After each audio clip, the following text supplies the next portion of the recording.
Well, welcome back to the Faith Together podcast, sponsored by the Center for Faith and Family at Olivet Nazarene University. I'm Lindsey, and I'm joined today with my co-host, Leon. Hi, Leon. Hi, Lindsey.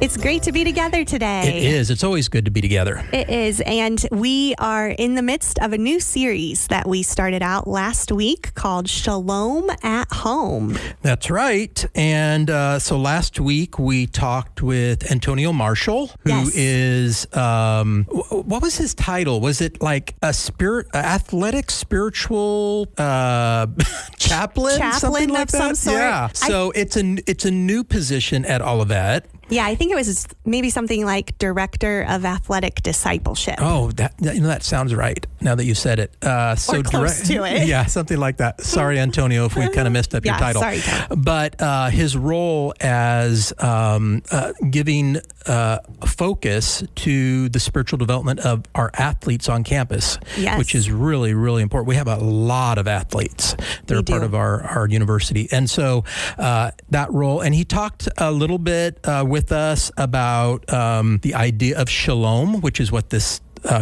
topic is about that we're talking about today. In fact, we're calling it Shalom at Home. Shalom at Home, right? Yeah. And so we did our first episode kind of focusing on what shalom is. And so Antonio kind of unfolded that for us about what shalom looks like in his ministry as well as in his family. And we went kind of back and forth and talked through some things on that. And so since that's the first episode of the series that we're working on now, Shalom at Home, we recommend that you as a listener, if you didn't hear that podcast, that you go back and listen to that one as we move through the series. It'll help make sense to some of the things we're discussing. Most definitely. And we really enjoyed that conversation with Antonio, and I'm excited for these next few episodes in this series, Shalom at Home.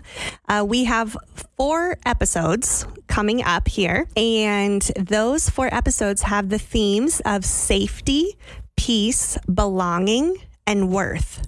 So when we think about shalom, of course, we think about peace. And we talked about last week that shalom, of course, is more than peace.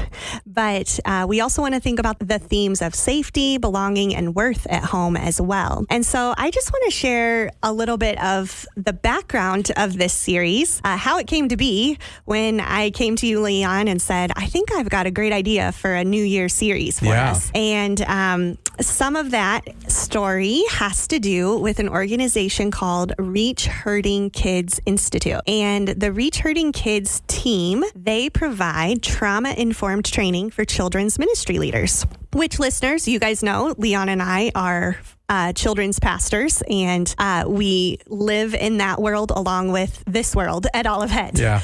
And so it's always interesting to me, Leon, when leading teams of volunteers, finding ways to come alongside them in training and not allowing it to become stale, because it's day in, day out. Yeah, and not just equipping them on how to teach kids, depending on the environment that they're in as a volunteer, but also to understand kids and to be able to give insight into behaviors that they're observing and struggles that kids might be having and how to kind of step in and speak into that. Not that we're expecting them to be counselors, but to just be aware of the needs that kids have. Yes, and we both know that kids' behavior really is communication. It's telling us something.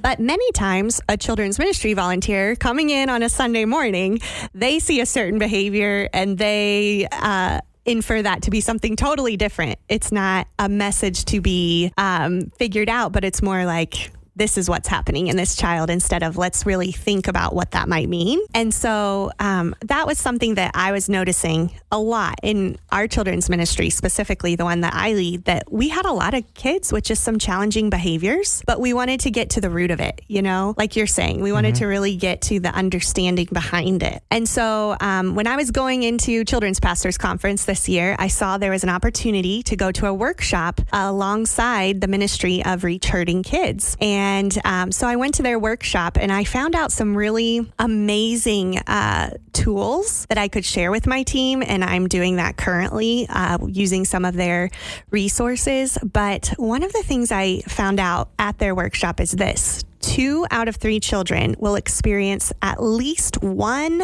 potentially traumatic event during their childhood. Experiences that can leave lasting wounds on their minds, hearts, and spirits. And these kids often feel afraid, out of control, rejected, and worthless. And one of the things they shared at this workshop I got to attend is that as a ministry of Reach Hurting Kids Institute, they believe that God sees these children's pain and he longs to bring healing and hope, and that he actually calls his church to join in that work of restoration by creating trauma-informed, faith-based communities where every child experiences, and here you might recognize these themes: safety, peace, belonging, and worth. Are those the 4 episodes that we're going to have in this series? Yes. Oh, there very you good. go. Connecting the dots. Yeah. So isn't that beautiful? That really is. You know, most of us, we just do the best we know how to do. But one of the things I love about this organization is that they've done tremendous amount of research, and they're trained and equipped in this area. And one of the things that brings great joy to me is these are people that are not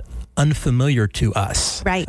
These are actually friends of ours. Yes, they are. And I've actually done some work with Robert Crosby, who is one of the people we're going to be talking about today. And our work together was kind of at an academic level. Sure. And then I kind of knew he was really working on helping kids that have experienced trauma, but had no idea the depth of what he was doing. And then we ran across this organization, and then lo and behold, there's the Robert leading it. Yeah.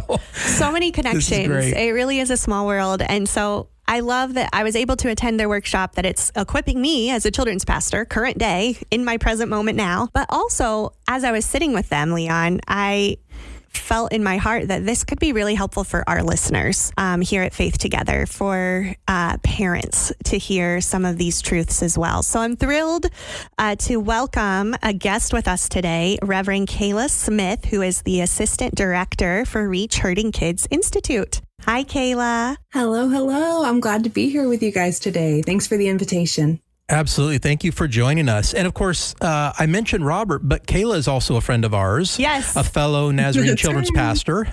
Yes. And so, we've known Kayla for a while. And so having all of those connections is pretty cool and fun to be a part of. It truly is. So, Kayla, can you tell us a little bit about your family, where you serve in ministry, and just what you love about being a part of Reach Hurting Kids? Absolutely. So I'm Kayla, like they said. I am an ordained minister in the Church of the Nazarene. I work at Trevecca Community Church, and I do intergenerational discipleship. So I work in tandem with our children's pastor, with our youth pastors. I get to have like a little taste of all of the different discipleship ministries at our church, and I love it. My husband, Eric, is an AV specialist and works with a company representing them in the Southeast. So he often works from home and is super involved in our church's ministry as well. And we have one child, our son, Owen. He will be 7 in just a week and a half. And that is blowing my mind that he will be so old already. We live in the Nashville, Tennessee area. We've been here for the last, 13 years. And we are loving it. We love getting to serve where we do, how we do. God has truly blessed us in the church community that we're a part of now. I'm also the associate director of the Reach Hurting Kids Institute. And funny, Leon, our story goes back to the very beginning of me ever meeting Dr. Crosby. Dr. Crosby and you, Dr. Blanchette, were working together on an academic article, doing some research. And one of your site visits was to the church that I was the children's pastor at the time. I did not make that connection. Wow. Yes, it was my church that you guys came to. Well, we came and we interviewed parents.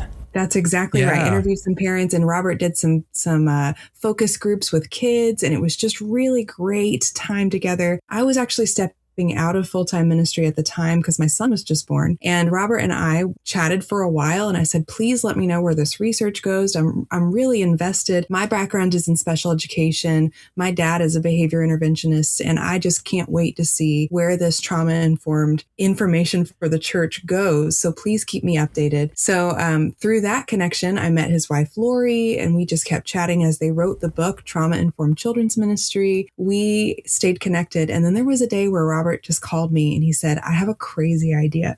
What if we made a curriculum that trains children's ministries on what it means to be trauma informed? And the rest is history. So now we have the Reach Hurting Kids Institute. Robert, Lori, and I work together in that alongside some colleagues like Erin Smith, who's a developmental psychologist. She contributes to this as well.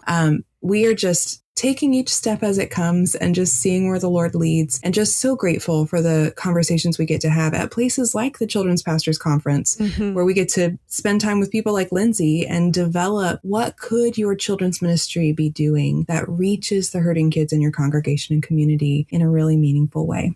So that's a snapshot of me. Thank you so much for being here with us. And I can't tell you how grateful I am for the work and for those conversations happening up to this point. Because I could go on, and we have more to get to in the episode, but the work in the workshop that you guys have provided, I've been taking my team through. We'll finish it this week, the 4th module, and I'm getting text after text, phone call, email from my volunteers saying, I have never been so encouraged and so equipped to know how to speak to my small group now, or know how to change some of my teaching methods, or to understand finally where a family may be coming from. Like, thank you. It's making all the difference. And specifically just praising God that this week in particular, I was able to, I received an email from a community member saying, we'd really love to come to your church, but our child has XYZ as far as special needs and different care pieces.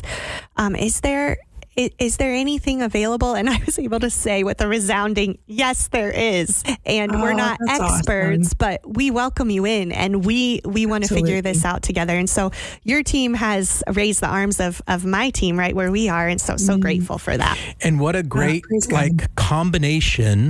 connection between what you're doing, Kayla, to help equip churches, and then kind of what we're doing to try to help equip parents, and kind of bringing these two things together. It's just, it's like God was ordaining this, which is great. Like God does. Yeah.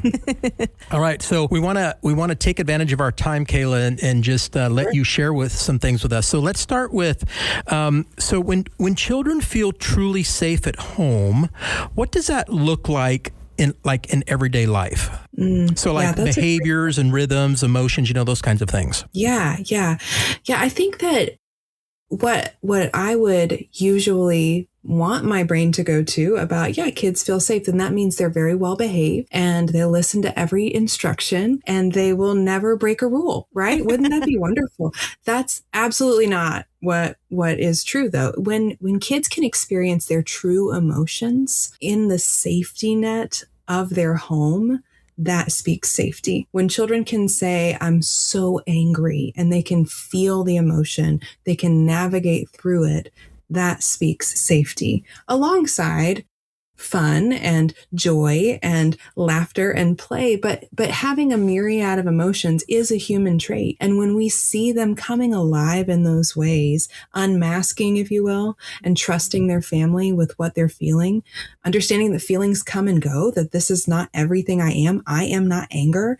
I am not depression. I am not sadness. They know that they can navigate those waves as they come.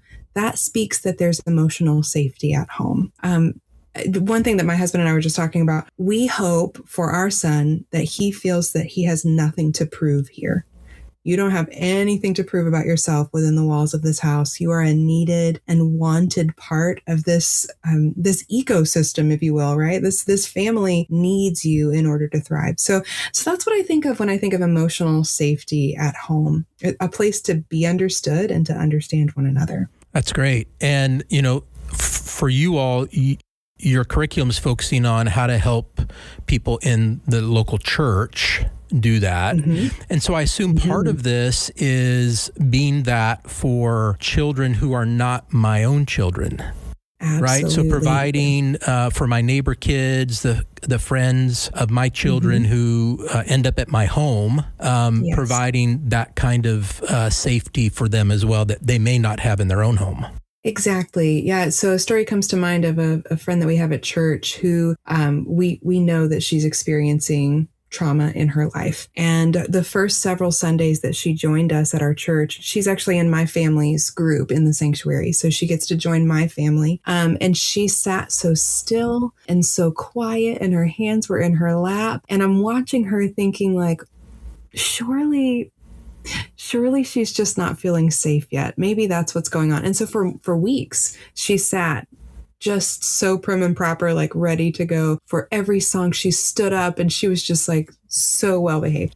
And then the week I was gone, they sent a video of her, and everyone celebrated this video when our sweet little friend was running around the sanctuary, singing at the top of her lungs, like pushing chairs over. She was just so excited. She was finally feeling safe. It took a long time for her to break out of her shell, break off that mask, right, of what she's expected to behave like, and show the joy that was in her, show the unrestrained self that was underneath the mask. So yeah, even with kids that are not our own, kids that are interacting with our family, maybe kids who come over, or even kids that we just interact with at church, safety, to me, emotional safety is them being able to express what they're really feeling.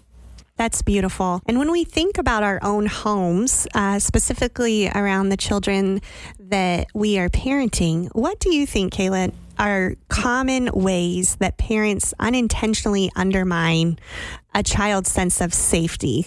Not doing it, of course, on purpose, but what are some things that can happen to just undermine our child's sense of safety, and how could we go about repairing that when it happens? Ooh, I love that you said the word repair there, because that's the key to me. The key word is repair, because we're all human, right? We are all going to make mistakes. But does this child know when we make a mistake that there is repair on the way? Do they know that when we are human and we yell or we scold or we grab a hand too hard, do they know that repair is on its way? I actually asked my son this on the way to school today. There's just this question of safety at home. And he told me to tell you all, parents, listen up, that it's important for parents not to yell at their kids. Because honestly, his own mom is guilty of that periodically. That's the one that I will need to apologize for more often than anything else. But the key was what he said next. He said, tell them too that when a parent does yell, they've got to apologize quick. And to me, like that's the concept, right? I mean, I had this moment, a heart to heart with my kid, that I don't remember ever being apologized to as a kid. And that is such an important piece. I think we unintentionally undermine the safety of kids at home when we forget that we are humans and make mistakes and have this opportunity to repair. See, safety is in the repair itself.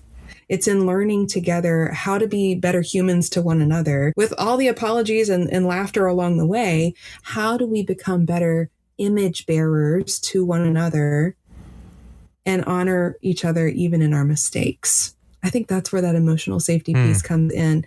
It's just saying we will make those mistakes and we're going to repair.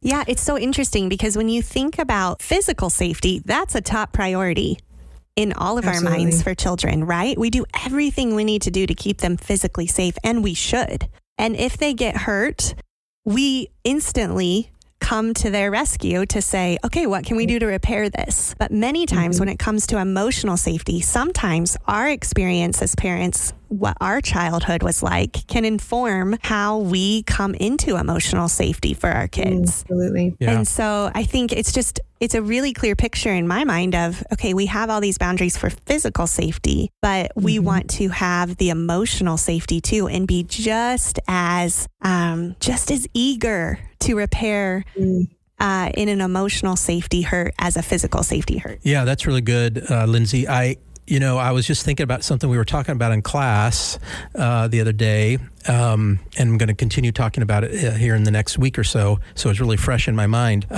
Sometimes I think as adults, we don't think kids experience emotions kind of the same way we do. And one of the things that Jean Piaget, the great developmental theorist, discovered that was so contrary to the day of that he was doing his work was most people thought that children that children processed information in their mind the same way that adults do, but their emotions are very, very different. And what he discovered through his research is exactly the opposite. The kids' minds develop differently than adults do.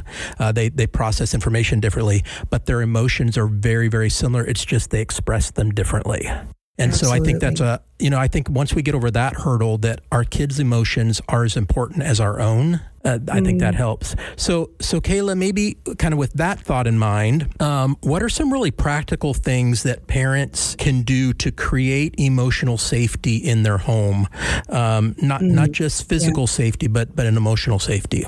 Yeah. I think it's really important to teach your children to learn how to name an emotion from earliest days, using words like, oh, you're feeling angry, you're feeling frustrated. So even honing in on, it's not just angry. What is the kind of anger that you're feeling? You're feeling like this wasn't right. You're feeling like you're hurt by this. Well, what do we mean by hurt? So just kind of emotion wheels, the feelings wheels, the colorful feelings wheels. Oh, yeah. We I was just going to ask you about that. All over our house. We have at least 3.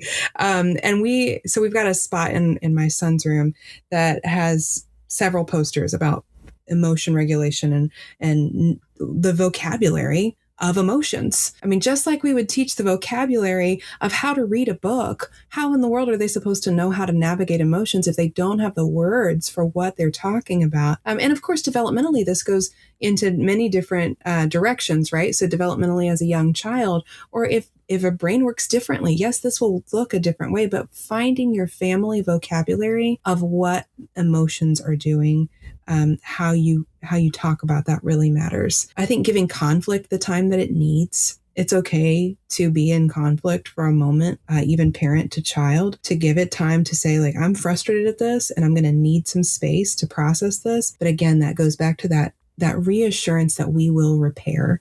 It's not going to linger for very long because we know how important it is to repair, to honor those big emotions, and then to coach through it. So this takes me back to something that Recharting Kids does a lot. We use something called the 3 C's, calm, care, coach.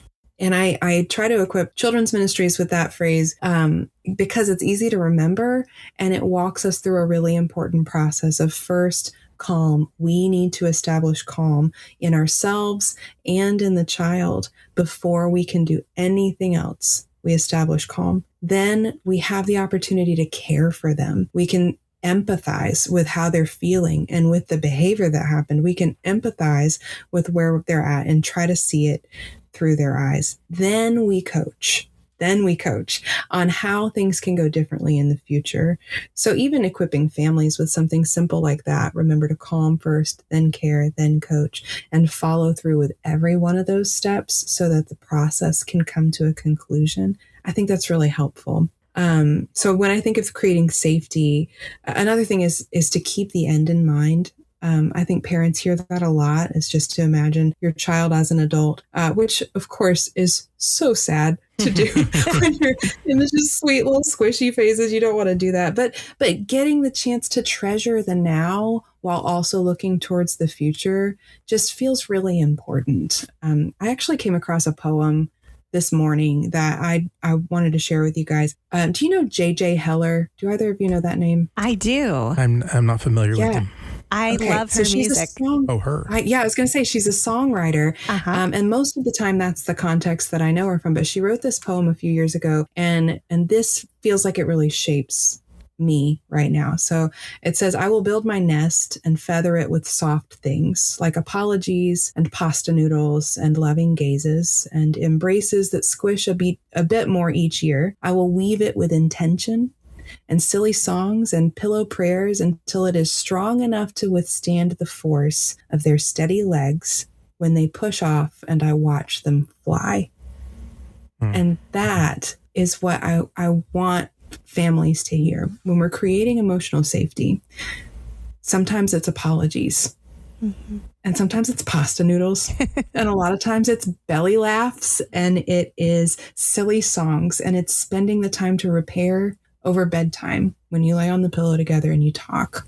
And all of this is for the future goal of them being strong enough on this nest to take off and fly. So yeah, I hope that that's a few practical pieces, but those are the things that are inspiring me lately. Oh, thank you so much. I'm dabbing my eyes because that poem just speaks straight to the heart, doesn't it? Isn't it sweet? Yes, so sweet. And everything you shared, amen and amen. I believe that all those pieces, especially the practical ones, like those 3 C's, are so helpful with any child, your own or others that you're working with. That's been the 3 C's for my team as we've gone through the training has been something that keeps coming up. So thank you for sharing that with us. Absolutely. I'm wondering if there's any other just simple daily practices that you've found, Kayla, that helps build predictability and trust in your home that then creates the safety. Are there any other daily practices that you've seen have worked really well in your home? Absolutely. Yeah. So this is going to be speaking more out of my home than out of my capacity in retraining kids, which it informs each other. It really does. But in my home, like liturgy is so important. Every morning as I'm driving my son to school, we pray the blessing over each other and pray over one another before you get into the room. And that is something that we come to expect. We know how to do. My husband and I were out of town a couple of weeks ago, and my best friend was keeping my son for us. And he's like, does she know how to do that? Does she know? Because he was so used to that rhythm, but rhythm matters so much in every child's life, and it can absolutely shape a family. Another one we do is called the Gratacube. It's put out by Good Kind, and it's just this simple wooden dice that sits on our table. And after dinner every night, we roll it, and it gives you a prompt on something to praise God for. So something unexpected. So everybody names something unexpected that happened that day and how you can praise God for it. There's a challenge where you are grateful for one another. I mean, there's just simple pieces like that. And you don't have to have a tool. You can just come up with a family prompt. Highs and lows works too. The small things that help shape you throughout the small steps of life. Every day you get the chance to reflect on the goodness of God, and every day you bless one another equally as co-disciples of Jesus, right? I think that's an important piece in my family, that my son is blessing me as I go. It's not just me as parent blessing child. And then following through on those, we're not perfect at it. There are days that we miss all of those, but most of the time we're seeking to do that as a rhythm in our life, so that now at almost 7, it's what he expects. That's what we're going to do. We will engage in our family liturgies. And then again, this sounds really simple, but engaging in the story of God as often as you can, just to make it a formative practice. I think of Native peoples, right? In North America, Native peoples are so shaped by their origin stories, and so are we. And we can do that. We can lean in to our origin stories, to our formative stories that make us the people of God, and notice where we see those intersect with our lives. I love doing that with all kids, our church kids, my kid, my nephew, everywhere I can. I love to engage in those pieces, giving the attention that you can to that. And another piece, making it playful. This is not all a bunch of very serious conversation where everyone is very holy and sitting very quietly. That's not it. This is playful conversation, because after all, we are talking about children.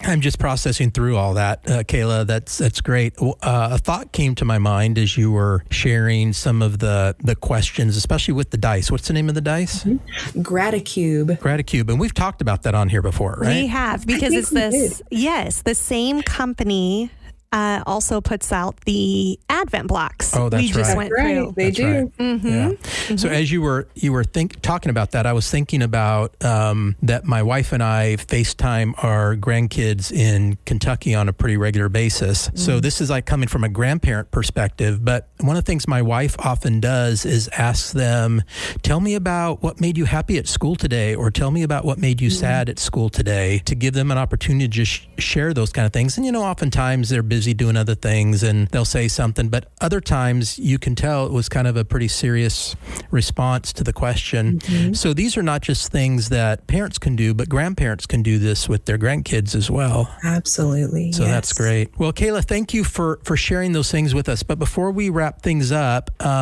it's possible that our listeners are hearing what you're sharing and thinking, wow, our church needs this. We need to be a community of faith that our workers, I don't like using the word workers. I just said it and I don't like using it. But those who serve in ministry with us, with our kids in particular, are equipped to be able to be this for them. So can you just give us like a little really brief description of your curriculum and how they can find it?